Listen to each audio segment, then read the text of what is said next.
long time ago, Sadhguru had told my mother that he wants to take a boat, like a small fishing boat, and travel to Africa.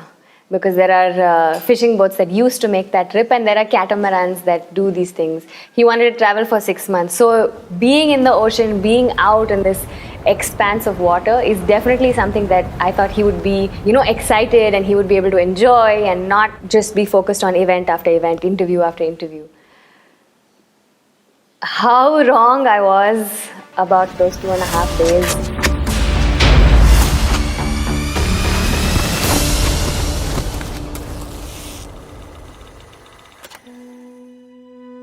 So when we got to Riyadh, it was so unreal for us because it was just desert everywhere, and I personally have never seen something like that.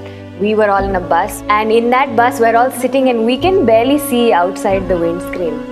And we're looking out and thinking, oh, everything looks a little hazy. It almost looks like mist, like an early morning fog kind of feeling. Only when you step out of the bus do you realize that it's not fog, it's dust, it's sand, it's like fine particles of sand. We see this sandstorm happening around us, and we don't know how Sadhguru is going to ride the bike through this.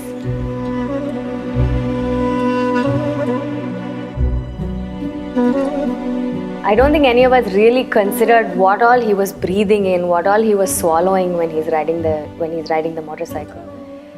And I think really I only realized that when we got on the boat. So we took a boat from Oman to Jamnagar, and that was what I thought at least would be like a 3-day break for him, or a 2.5-day break for him.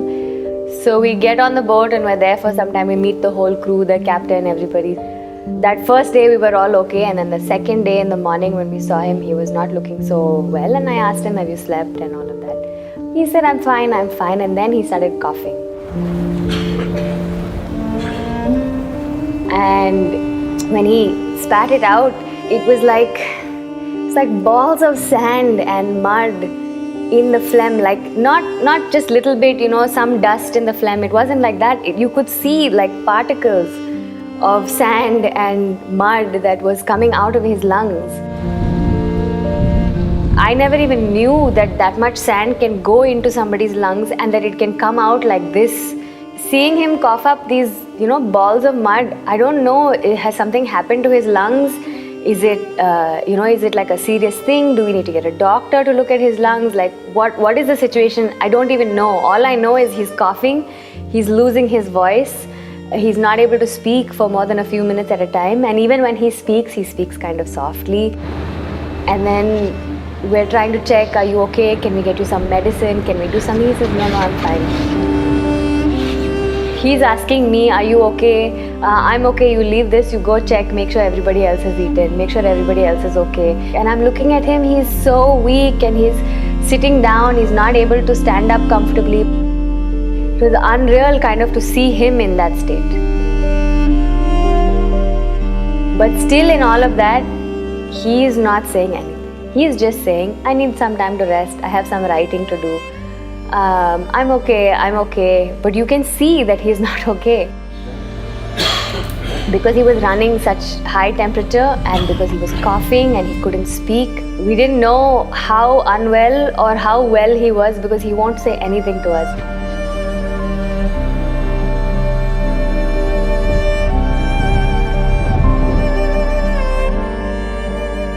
I realized that he had a very high temperature. Every time he coughs up, if we give him a tissue or something, there's particles of sand in the tissue.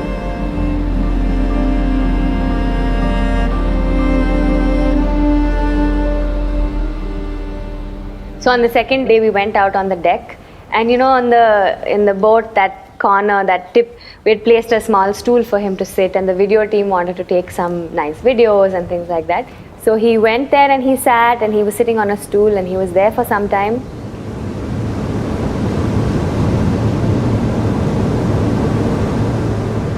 And maybe for the first time, I heard him say, I need to go. He got up, he held the rail all the way and he walked back inside.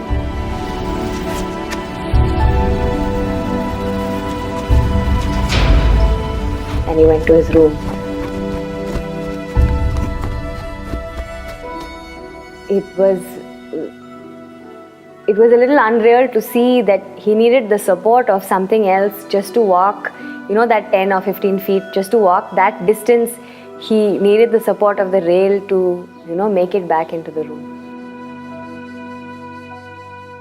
I was so uncomfortable with just letting him sleep alone in the room that I went and slept on the couch in his room, because I didn't know in the middle of the night if he gets up and something happens, nobody will be there to do anything, and it's a ship and the ship is rolling from side to side. We were rolling 32 degrees almost back and forth.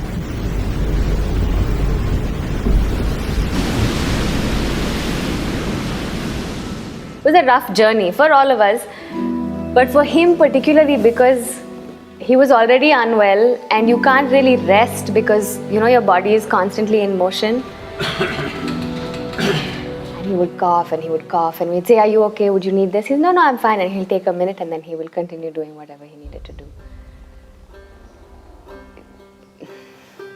It was very difficult to see.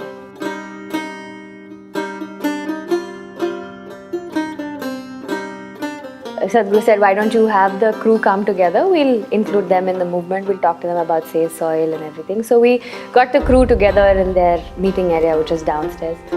And he sat and he started talking about SaveSoil, and he just started to lose his voice.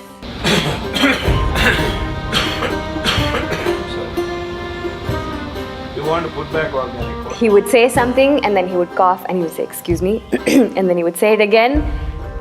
And he was not able to get full sentences out in the way that we are so used to seeing him at events. Because he was coughing, he lost his voice. It was difficult to see. So after he spoke for some time, then he said, "Why don't you play the video first, then we'll speak again."